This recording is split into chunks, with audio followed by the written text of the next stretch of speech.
Welcome back to the Head and Neck Oncology Journal Club. Today, we are looking at the systematic review and meta-analysis from Baratz and colleagues at the Mayo Clinic, published online in JAMA Otolaryngology and Head and Neck Surgery in March 2026. The question this time is a practical one. Neoadjuvant immunotherapy before surgery is now the standard of care in loco-regionally advanced resectable head and neck squamous cell carcinoma. And that's largely on the back of Keynote 689, still the only phase 3 trial in this space, which showed a distant metastasis-free survival benefit. But here's the open question. If we add chemotherapy to that neoadjuvant immunotherapy, do we do better? In lung cancer, the answer was a clear yes. Chemoimmunotherapy is now the standard of care there. Head and neck has lagged behind.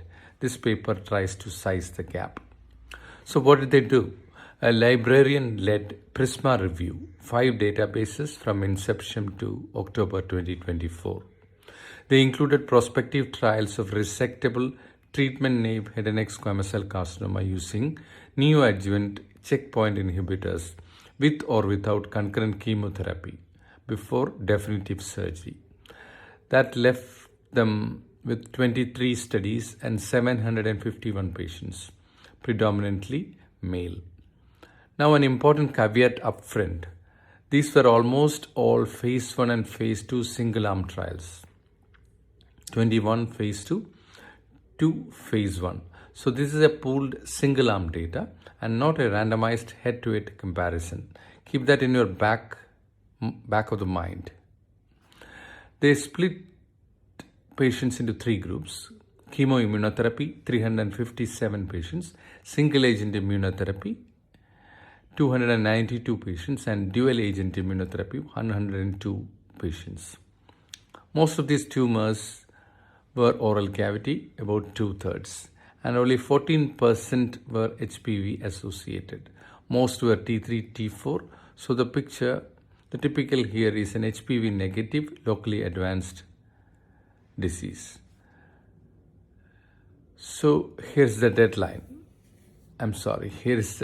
headline.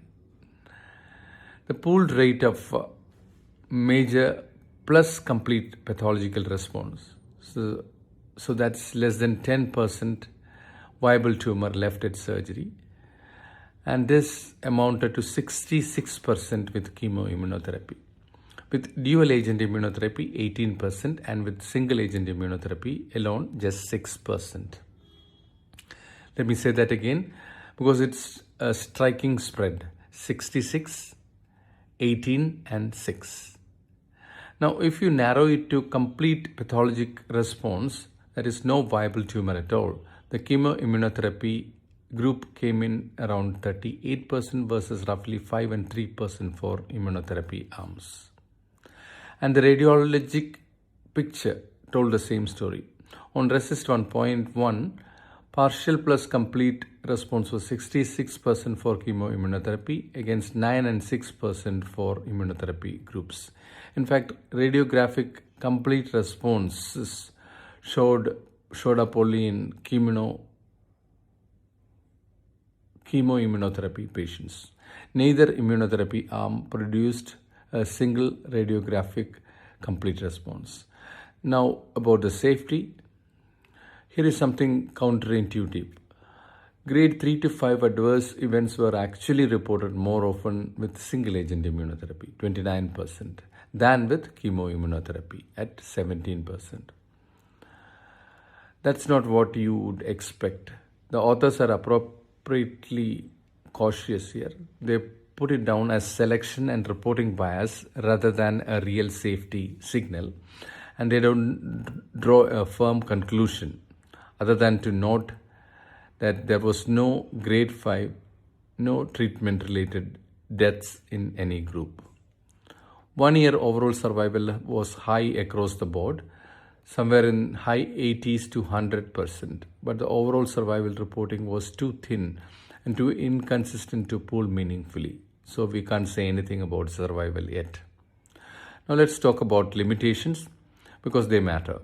First and foremost, these are single-arm trials pooled together. You cannot treat 66 versus 18 versus 16 as a randomized treatment effect.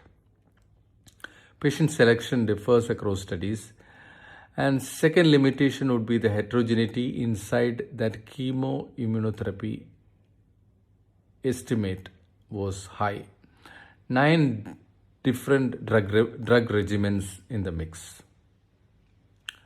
Third, they couldn't do subgroup analysis by subsite stage or HPV status. And with only 14% HPV positive patients, this tells us very little about HPV associated disease. So what is the bottom line? In loco-regionally advanced, mostly HPV-negative resectable head and neck cancer, adding chemotherapy to neoadjuvant immunotherapy was associated with substantially higher pathologic and radiographic response than immunotherapy alone.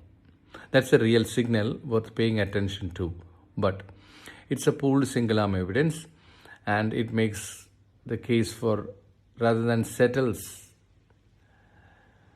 a phase 3 trial, comparing these two approaches directly.